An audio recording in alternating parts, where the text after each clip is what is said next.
there are a handful of shows and movies that are agreed upon by old school anime fans as seminal classics.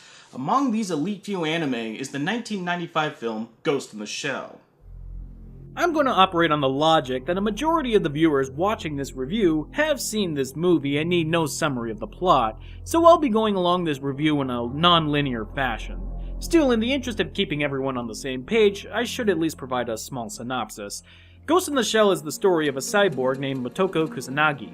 Set in a futuristic Hong Kong, Motoko is part of a Japanese government agency dubbed Section 9 that fights cybernetic crime. The story follows her and the other members' attempts to apprehend a mysterious hacker that goes by the codename of the Puppet Master. The title of the film, Ghost in the Shell, is a reference to in-universe terminology. Ghost roughly meaning soul, and shell meaning the case that protects a cyborg's brain. That's basically the gist of the plot, but there is a lot more going on with Motoko and her close ally and friend Bateau. The story mainly focuses on the nature of humanity and how far, or close, does one have to go to stop being human. It also examines the question of whether or not self-awareness constitutes true intelligence, given that it can be artificially replicated. It was a film that treated its viewers as mature, learned adults, and that simply was not the case for nearly every single anime that was localized during the time. But in all likelihood, the sole reason why a lot of us saw this film was because there was boobs on the cover. Of course, speaking for myself and being 13, I wasn't exactly thinking with the most developed of minds. But it's the truth. Horniness basically goaded me into watching an artful, challenging, and visually stunning film. So if there's a lesson to be learned in all of this, it's that if you want teenage boys to watch thoughtful programming, slap a pair of tits on the cover. Okay, all joking aside, Ghost in the Shell really is a landmark film, not only in the sense of Japanese animation history, but also on a personal level. I love this film. So much so, in fact, that I own this film on UMD. And I don't even own a PSP!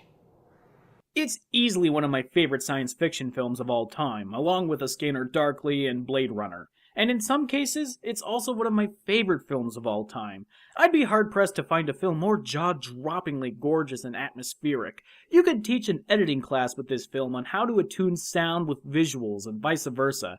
As a visual experience, Ghost in the Shell may be second to none in anime.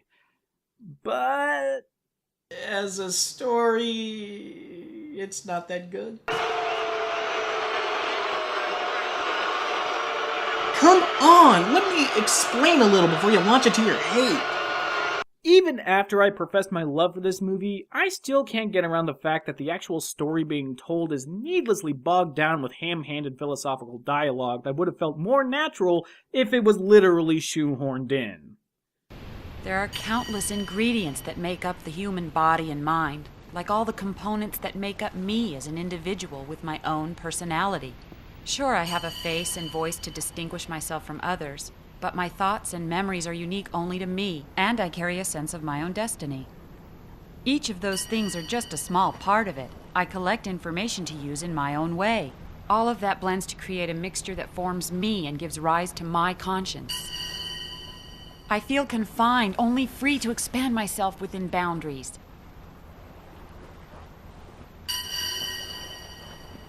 Damn it, Motoko, I just asked if you wanted sausage on the pizza or not. The film also isn't immune to your usual inconsistent voice acting that was pretty prevalent at the time. Richard Epcar's Bateau was fairly solid throughout the film, but Mimi Woods' monotonous delivery as Motoko became a chore to sit through, even if that was the intent.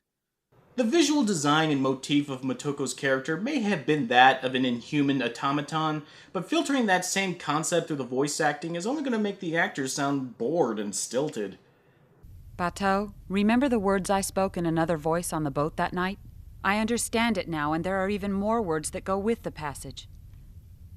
These words are, when I was a child, my speech, feelings, and thinking were all those of a child. Now that I am a man, I have no more use for childish ways. And now I can say these things without help in my own voice. Finally, the ending suffers from a complete anticlimax. I don't want to go into spoilers for the few who haven't seen it, but I can say the ending just feels abrupt and wholly unsatisfying. Mulling it over, I figure it's because there really isn't a centralized conflict, at least not a tangible one. Yes, Motoko's tasked with finding the Puppet Master, but the more the story progresses, the more this urgency becomes muted.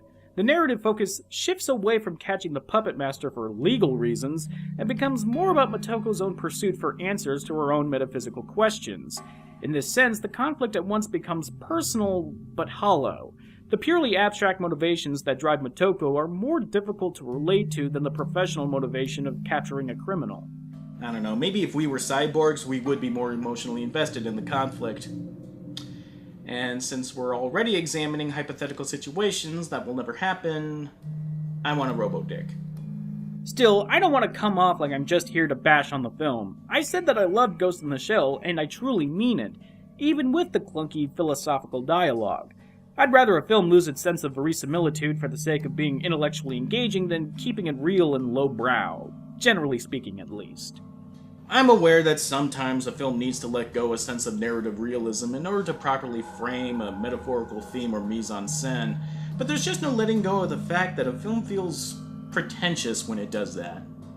Director Mamoru Oshii is known for valuing imagery over narrative and character development. While there is an argument for film being a largely visual experience, this overemphasis can lend itself to moments of extraneous pap.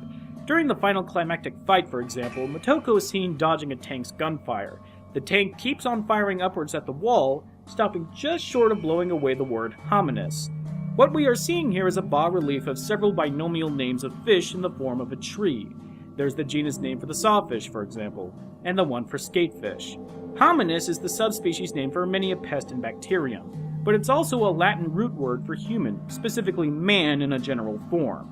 The metaphorical meaning behind the tank, or machinery, destroying every other species except for man becomes kind of pointless when you realize that the only reason that the bas-relief was even there in the first place was so that it can have that scene. All things considered, that wall relief is out of place considering the setting. It's this need to make a statement through a forced symbolic metaphor that really drives home the feeling that Oshii is a really pretentious director. But for some reason, this doesn't bother me as much as I think it should. Perhaps it's because of the nature of the movie that I can let go of some of these hang-ups. The film is focused heavily on imagery and metaphor, so if it needs to eschew slight details like this, then I find it begrudgingly acceptable. It's at least presented well, and the metaphor isn't immediately obvious, though I do wish they didn't have to make that sacrifice in the first place.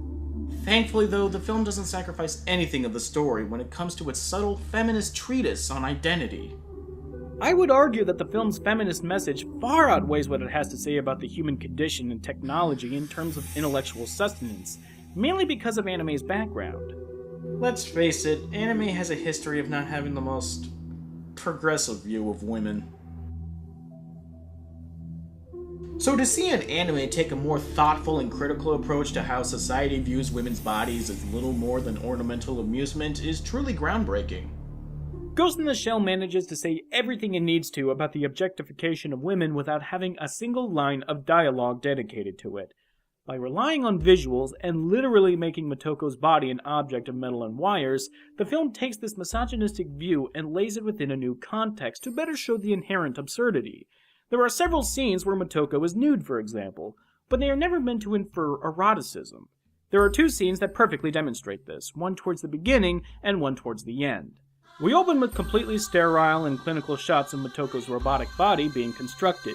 This scene was meant to parallel not only a type of birth, what with many shots of Motoko in a kind of fetal position, but also, oddly enough, a type of marriage.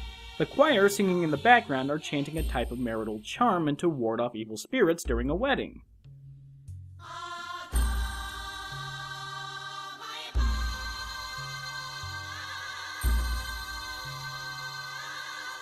This can be seen as a union of sorts between Motoko's brain, or ghost, and a robotic body, her shell, or between herself and... Sorry. I forgot I said no spoilers. We see the meticulous and complicated machinery underneath what could otherwise pass for a regular human, reducing the human form, and in this specific case the female form, to its most barest of elements. Underneath the alluring form of Motoko's body, and in a tangential sense the everyday female body, is the non-erotic reality. The machinery that keeps both alive. What would be bone, muscle, and sinew is instead metal, rubber, and wiring. When we see the procedure complete, Motoko is standing idle and very much nude. She's bare-breasted, wind is sweeping her hair to and fro, but it's difficult to see her as an erotic and lustful figure when we've seen her without hair, skin, and eyes. We are conditioned to see her not as a woman, let alone a person, but as an object of infinite complexity. Also, despite Motoko having no genitalia, she does have breasts, complete with areola and nipple. Structurally, they are superfluous. Why would her schematics, obviously designed to maintain efficiency and integrity, allow for breasts? It's not for feeding young, as the lack of a vagina clearly indicates an inability to reproduce. The only logical reason is so that others can identify her as female. Perhaps Motoko herself needs to have breasts to be reminded that she was and still is female. Or it could just be that Mamoru Oshii wanted to have a pair of tits on screen. Personally, I'm hoping for the former. In Motoko's position, it is difficult for her to identify herself as human, let alone a woman. Perhaps this way she can internalize this physiological difference and establish an identity. But by relying on this purely cosmetic distinction, does it perpetuate the long and demeaning societal habit of defining women by their outward appearance? The film doesn't pretend to answer these questions, but it does force us to think about our own views on gender relations, the frivolous differences, the unfairness, the... Okay, you got me. I just want to talk about tits for a few minutes. The other scene, the one towards the end, is once again the armored tank battle. Motoko removes her heavy trench coat, revealing her skin-tight stealth suit. Under the cloak of invisibility, she leaps upon the tank and attempts to pull the hatch off. Even with her enhanced cybernetic strength, though, she is unable to live through it, deciding to go all out and push her body to the breaking point. Her body shifts from its normal slender and taut figure to an overly muscled and masculine frame. It's still not enough, however, as her body finally gives in and breaks apart. She is sent tumbling down the tank, broken and helpless. Her body is completely ravaged, and her suit has split apart. We've seen her being built, and now we've come full circle to see her being broken and vulnerable. It is only by the grace of Bateau's timely involvement does Motoko survive the encounter. Though her body is damaged beyond immediate repair, she remains alive. We learn that it's not her body, her physical presence, that defines her. It's her will, her determination to pursue what she wants, even to the detriment of her own health and well-being. The shell may be broken, but the ghost remains. This is where it becomes difficult to fully expound upon this revelation without going into heavy spoiler territory. Basically, Motoko lets go of the body that she identifies herself with to pursue an alternative. She no longer has to use any physical means to identify herself with. It's not the shell that defines Motoko Kusanagi, it's her ghost. There are many other themes of Ghost in the Shell that I haven't brought up, mainly because if I were to, this video would stretch on to feature length, but also because I want to give the people who haven't seen it the impetus and desire to sit themselves down and watch it for themselves, and extrapolate their own views on the film. Word to the wise, see the original non-special edition of this movie. Ghost in the Shell 2.0 is basically the same movie, only repackaged and with needless CGI. To be perfectly frank, I feel the new edition takes away from the original more than it adds to it. The recolored images make everything look too warm, and it loses that cold edge that suited the feel of the film. Well, hopefully I've done what I've set out to do, and some of you out there decide to give Ghost in the Shell a watch. I know this episode has been outside of the norm, but if I can get just one person to watch this film, then I think it was worth it. But don't worry, we'll return to our regularly scheduled schlockfest with our next episode. And heads up, it's gonna be a little saucy. Till next time.